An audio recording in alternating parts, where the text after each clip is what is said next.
Bikulasari, bikulas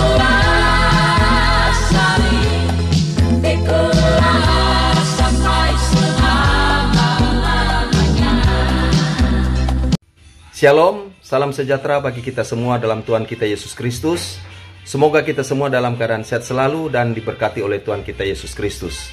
Baik, untuk teman-teman yang menyaksikan channel YouTube saya ini, saat ini saya akan mewawancarai salah seorang hamba Tuhan yang ingin bersaksi bagaimana ketika ia dipanggil Tuhan di dalam melayani akan Tuhan Yesus. Dan saat ini kami akan memperkenalkan sehingga dia bisa menceritakan bagaimana cinta kasih Tuhan yang berlaku dalam kehidupannya. Ya, ini adalah salah satu hamba Tuhan yang saya maksudkan. Nama siapa konten, Bu? Nama Jamila Laude.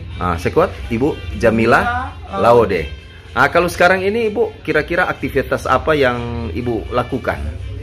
Yang apa? Saya sekarang bergabung di satu komunitas Kristen, yaitu pelayanan Kopassus Mission, bergerak di bidang penginjilan jalanan, yang diketuai oleh Ketua Umum Bapak Romi Pangalila,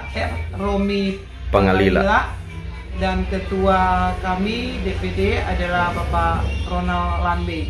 Dengar-dengar Ibu saat ini menempuh kuliah di mana itu? Di STT Siapin Philadelphia Bitung. Jadi selain juga menekuni kuliah, mungkin ini kapan selesainya itu? Sekarang sementara praktek untuk ujian proposal dan menyusun skripsi. Kita dengar, Bu, saat ini Ibu mengalami panggilan Tuhan. Iya, betul. Jadi saya ingin mendengar kira-kira bagaimana kesaksian Ibu setelah aktif dalam kegiatan pelayanan. Ya, bagaimana, Bu? Terima kasih. Sebelum itu memang saya sudah mengenal Kristus, tetapi belum menerimanya secara pribadi. Iya. Dan saya memang sudah Kristen dari kecil. Saya dulunya Katolik, agama Katolik.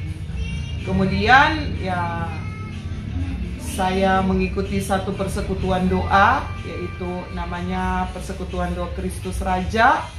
Dan di situ saya diubahkan, saya bertumbuh, dan kemudian saya hidup di zona aman bersama suami saya waktu itu di Taiwan. Terus memang saya sudah Kristen, tetapi karena saya masih hidup di zona aman, masih enak, kemudian di saat senang-senangnya kemudian suami saya dipanggil oleh Tuhan. Oh, sudah meninggal ya, Bu? Iya, sudah kira-kira 4 tahun yang lalu. Iya. Tanggal 7 Oktober ini sudah 4 tahun. Kemudian saya setelah suami saya meninggal, saya kayak kehilangan arah begitu. Aduh. Dan setelah itu, waktu itu saya belum kuliah.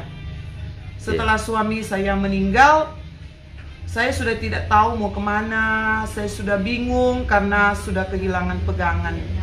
Kemudian Tuhan memanggil saya dan saya kuliah di STT Siapin Philadelphia Manembo-Nembo di Kota Bitung.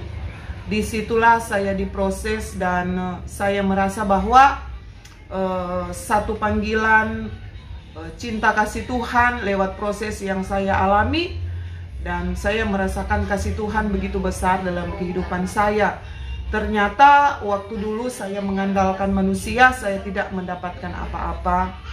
Kemudian setelah suami saya dipanggil, disitulah saya dibentuk. Dan saya mengenal satu sosok yang luar biasa baik, yaitu Tuhan Yesus Kristus mengubah kehidupan saya.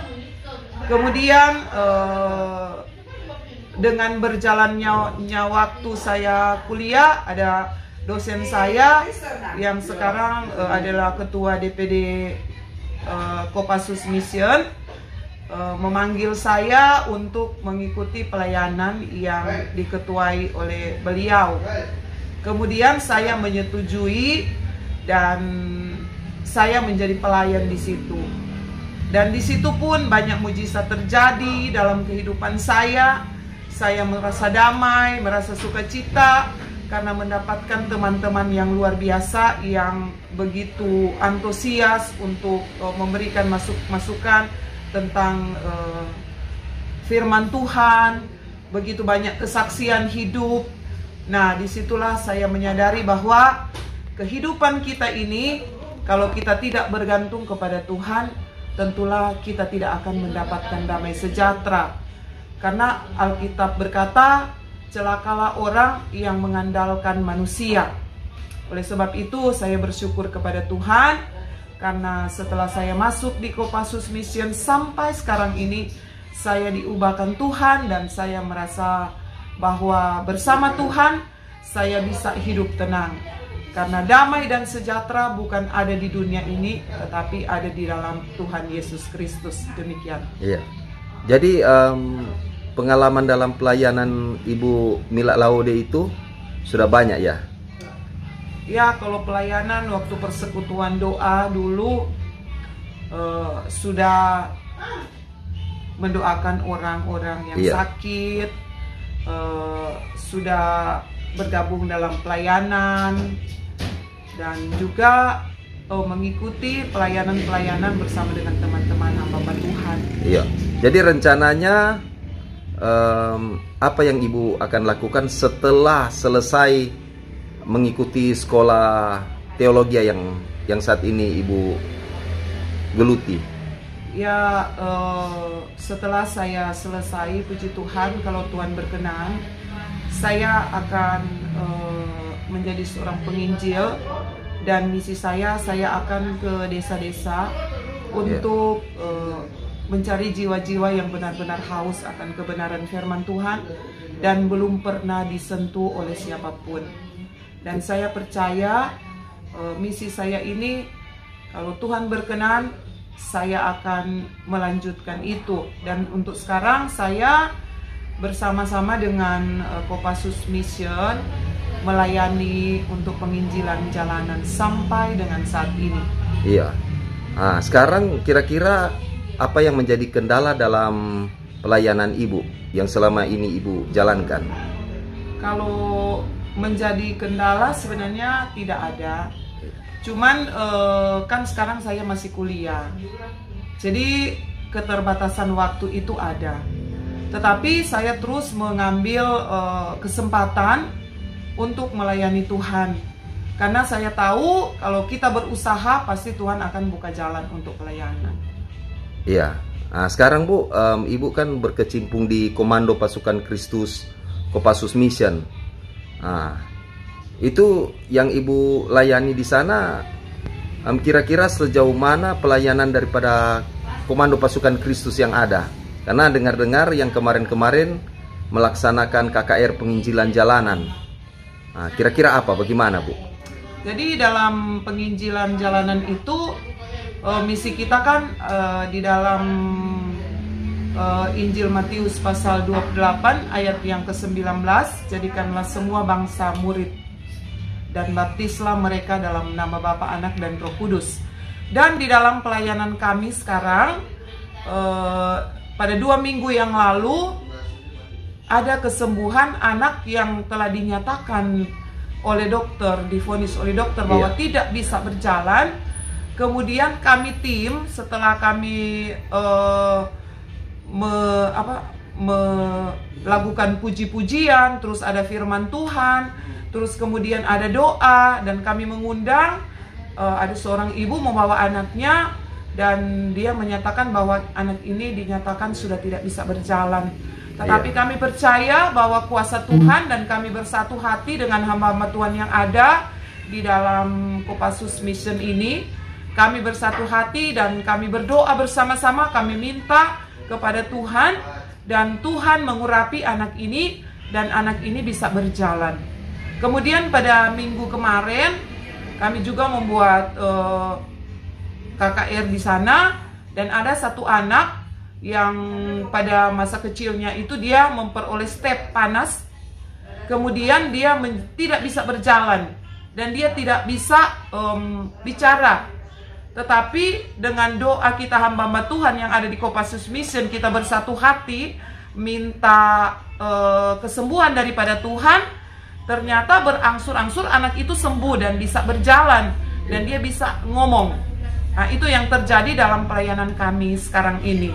Sampai kemarin pun ya, kemarin hari Sabtu ada juga kita bikin, jadi setiap hari Sabtu kita ada KKR penginjilan jalanan di Bendar Pasar 45. Iya. Tepatnya di Presiden. Ya, luar biasa ya. Iya. Tuhan Yesus itu baik. Iya. Nah, jadi semoga kita semua ketika kita melayani Tuhan, nama Tuhan Yesus yang senantiasa kita puji, muliakan, dan kita sembah. Ya, terima kasih Bu telah meluangkan waktu untuk bergabung dalam channel YouTube saya ini. Terima kasih Ibu. Terima kasih, sama-sama. Ya, demikian sedikit wawancara singkat dengan seorang hamba Tuhan, Evangelis Ibu Mila Lahode. Semoga kita senantiasa selalu kuat di dalam Tuhan dan tetap kita bersemangat di dalam melayani Tuhan. Terima kasih untuk Bapak Ibu Saudara sekalian yang telah menyaksikan channel YouTube kami ini. Tuhan Yesus memberkati kita semua. Shalom Aleichem Bisem Hamasiah.